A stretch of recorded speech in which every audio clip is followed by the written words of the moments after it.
guys don't know, yes, the Bugatti has been crashed. On that chassis number of vehicle, they will not supply any component through a Bugatti dealership. And if you want to repair that properly, you can't do that in a garage. There's just a few places in the world with the right equipment and only a few people in the world with the right training to be able to do that.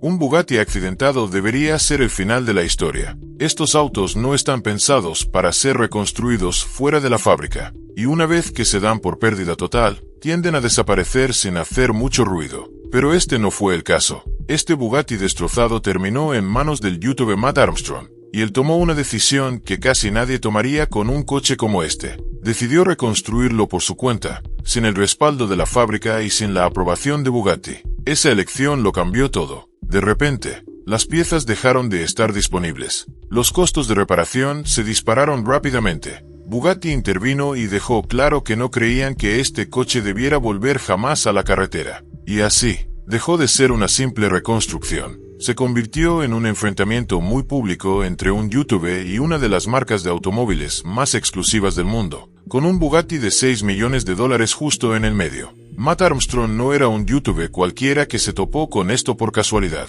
Reconstruir autos siniestrados es literalmente lo que construyó su canal. A lo largo de los años, se ha enfrentado a todo tipo de vehículos, desde BMW comunes hasta Lamborghini de alto rendimiento, desarmándolos, reparando lo que todos los demás daban por perdido y devolviéndolos a la carretera. Ese enfoque práctico, combinado con una mentalidad calmada y orientada a la resolución de problemas, lo convirtió en un nombre conocido en el mundo del automóvil. Millones de personas ven sus vídeos no solo por los autos, sino para ver si algo que parece completamente acabado realmente puede salvarse. Así que cuando empezó a circular la noticia de que un raro Bugatti Chiron Pure Sport había sufrido un accidente y prácticamente se dirigía al desguace, Armstrong no vio un callejón sin salida. Vio el mayor desafío de su carrera, una oportunidad de hacer algo que nadie había intentado realmente en YouTube antes. Lo que no esperaba era que esta reconstrucción lo pusiera en un curso de colisión directo con la propia Bugatti. Choque de un Bugatti de $3,6 millones. El coche en el centro de todo no era un vehículo cualquiera. Era un Bugatti Chiron Pure Sport, uno de solo 60 jamás fabricados. Cuando era nuevo, tenía un precio de alrededor de $3,6 millones, y en el mercado de coleccionistas su valor a menudo se ha situado mucho más alto. Con 1500 caballos de fuerza y una ingeniería extrema en todos los aspectos, es tan exclusivo como puede ser un automóvil moderno. Por eso el accidente sorprendió a tanta gente. El Pure Sport, propiedad del influencer radicado en Florida Alex González, estuvo involucrado en lo que debería haber sido un accidente menor, al colisionar con la parte trasera de un pequeño camión que valía apenas unos miles de dólares. A pesar de la baja velocidad, el daño al Bugatti fue severo. El frontal quedó aplastado, los paneles de fibra de carbono se hicieron añicos, los airbags se desplegaron y componentes estructurales clave resultaron dañados, incluidas secciones del bastidor delantero. Las primeras inspecciones sugerían que casi todo lo que estaba por delante del parabrisas había quedado destruido,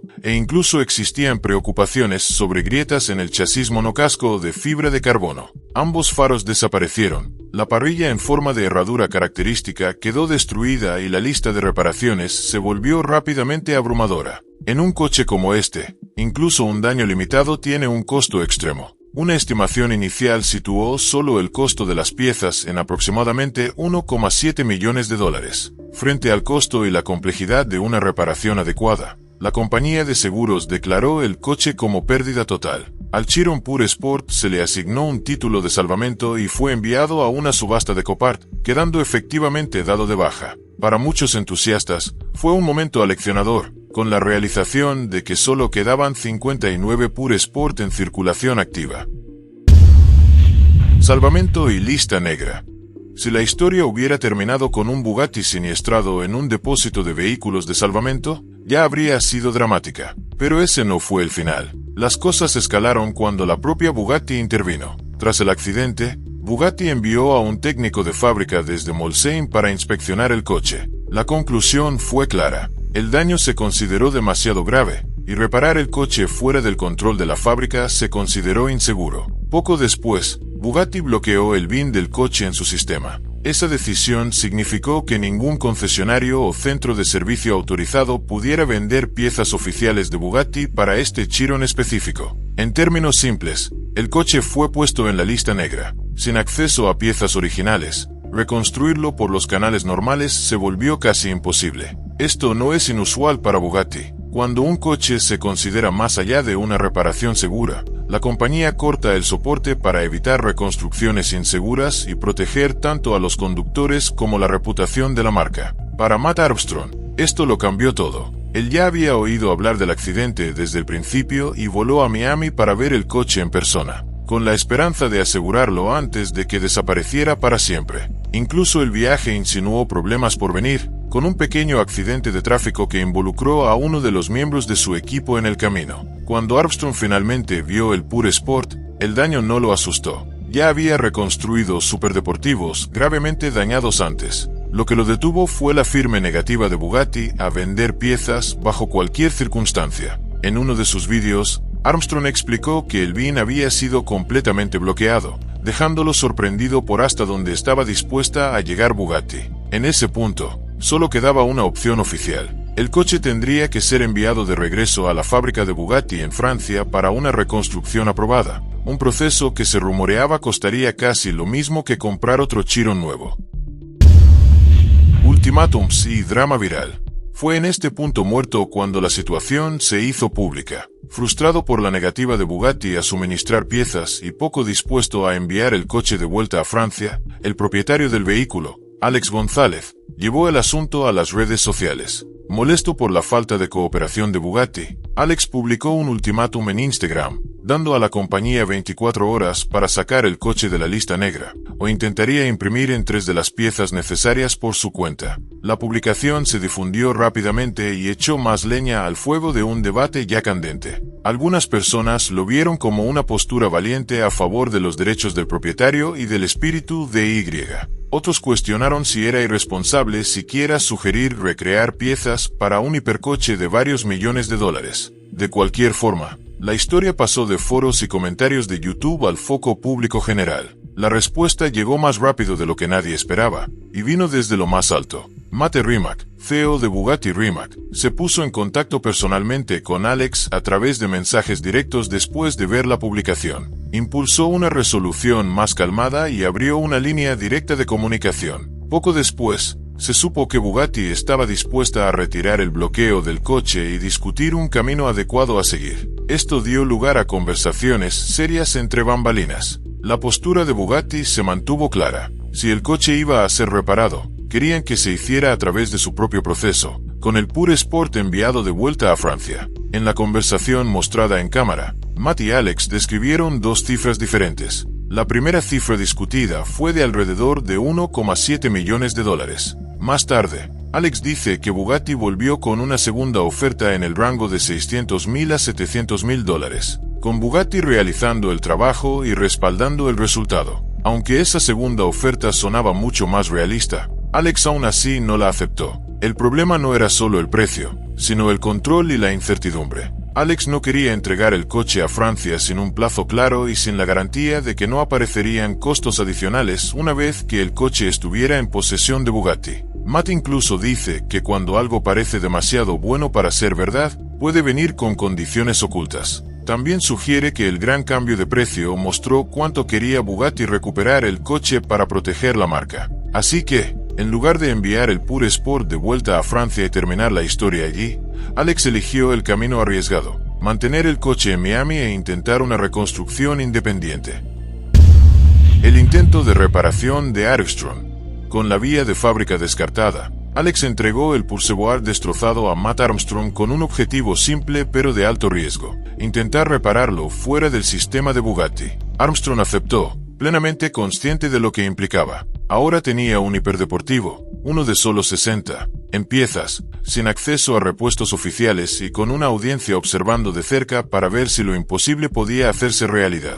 Los primeros vídeos de la reconstrucción mostraron lo difícil que sería la tarea. Cuando el equipo de Armstrong desmontó la parte delantera dañada, descubrieron problemas que iban mucho más allá de paneles de carrocería agrietados. Lo que al principio parecía una pequeña grieta en la carcasa de la caja de cambios resultó ser un daño estructural grave, con desgarros importantes en los soportes de la transmisión. Este tipo de problemas normalmente se tratan con equipos de fábrica, no en un taller independiente. Cada nuevo hallazgo reforzaba el argumento de Bugatti de que el coche debía desmontarse en la fábrica para repararse correctamente. Aún así, Armstrong siguió adelante. Consiguió lo que pudo a través de canales secundarios y comenzó a investigar números de pieza, buscando alternativas. En un vídeo, señaló que algunos componentes, como ciertos airbags, compartían números de pieza con coches mucho más comunes, como el Audi A3. Esto sugería que algunos elementos podrían reemplazarse sin pasar por Bugatti, ofreciendo una pequeña sensación de progreso, aunque la mayoría de las piezas seguían fuera de alcance. A medida que la reconstrucción continuaba, la historia se difundió rápidamente en la comunidad automovilística. La gente quedó atónita ante la idea de un youtuber intentando una reparación que las aseguradoras habían dado por perdida. La narrativa de un creador enfrentándose a un gigante de los hiperdeportivos prendió fuego en Internet. Cuando uno de los vídeos de actualización de Armstrong superó los 6 millones de visualizaciones en solo unos días, quedó claro que ya no se trataba de un proyecto privado. La atención trajo un apoyo masivo, pero también aseguró que la dirección de Bugatti ya no pudiera ignorar lo que estaba sucediendo. Mate Rimac rompe el silencio.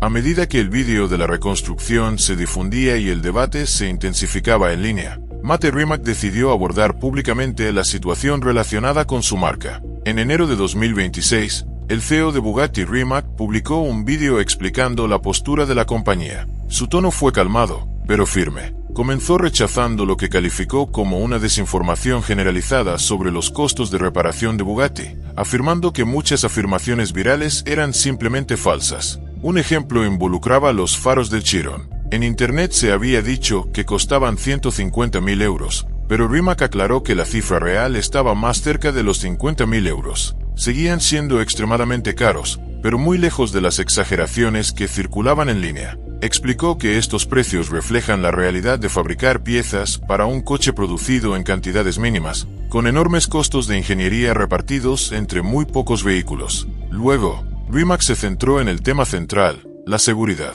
Al abordar la idea de usar componentes no originales o reutilizados, dijo que no era una solución realista. Aunque Bugatti utiliza manufactura avanzada, muchos componentes del Chiron requieren materiales exóticos, tolerancias precisas y pruebas complejas que simplemente no pueden replicarse fuera de la fábrica. Incluso las piezas que parecen compartirse con coches normales pueden comportarse de manera diferente en el entorno de un hiperdeportivo. Señaló la discusión sobre los airbags como ejemplo. Aunque los números de pieza puedan coincidir con los usados en un Audi, Bugatti descubrió durante las pruebas que factores relacionados con la dinámica del impacto y la calibración podían afectar el despliegue. Pequeños detalles invisibles para la mayoría de los reconstructores. Estos elementos fueron diseñados específicamente para mantener a los ocupantes a salvo. Ignorar esos detalles podría tener consecuencias graves. Es importante destacar que Rimac dejó claro que esto no era algo personal.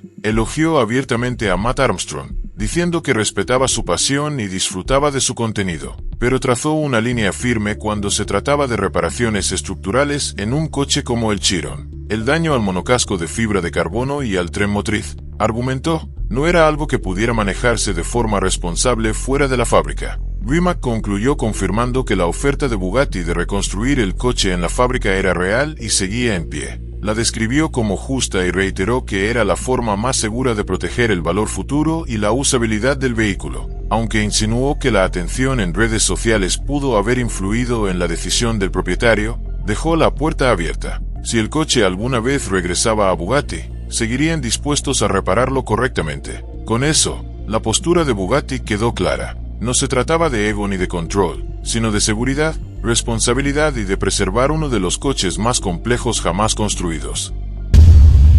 Seguridad versus autonomía.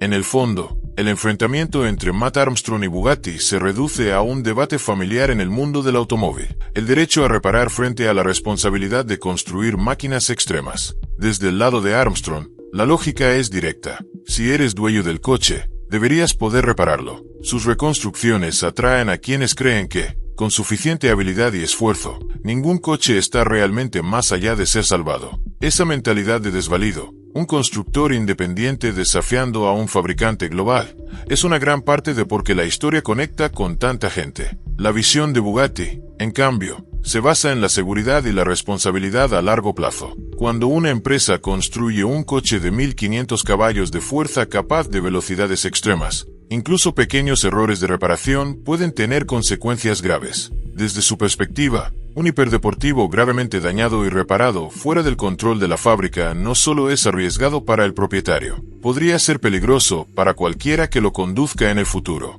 También está la cuestión de la integridad de la marca. Un Bugatti mal reparado que falle más adelante seguiría reflejándose en la compañía. Por eso Bugatti bloqueó el BIN y se negó a suministrar piezas, dejando claro que solo podían respaldar el coche si ellos mismos lo reparaban. Otras marcas de hiperdeportivos han adoptado posturas similares en el pasado. El debate sobre los costos de reparación solo avivó el fuego. Aunque las primeras estimaciones sonaban escandalosas, Bugatti argumentó que esas cifras reflejan la realidad de desarrollar y certificar piezas para coches construidos en números de minutos, a menudo con años de mantenimiento incluidos desde el principio. Al final, no se trataba simplemente de un coche roto. Se trataba de dónde debe trazarse la línea entre la libertad personal y la responsabilidad del fabricante cuando el vehículo opera en el límite de lo posible. El progreso llega en pequeños pasos. Los contratiempos aparecen con la misma rapidez. Sin el apoyo de la fábrica, las probabilidades siguen en su contra. La postura de Bugatti no ha cambiado. Como ha dejado claro el CEO, Mate Rimac, la compañía sigue dispuesta a reparar el coche correctamente en la fábrica, pero no comprometerá la seguridad suministrando piezas para una reconstrucción independiente. La oferta sigue abierta, dejando la decisión final en manos del propietario. Eso es lo que hace que esta historia sea tan cautivadora. Ya no se trata solo de arreglar un hiperdeportivo dañado, sino de quién tiene la última palabra sobre una máquina como esta. ¿Y qué sucede cuando la pasión, el orgullo y los principios chocan? Entonces, ¿cómo termina? ¿Un regreso triunfal que demuestra que el desvalido tenía razón? ¿O un duro recordatorio de que algunos coches solo pueden renacer de la mano de quienes los construyeron? Por ahora, el mundo observa, esperando ver si este Bugatti caído alguna vez volverá a levantarse.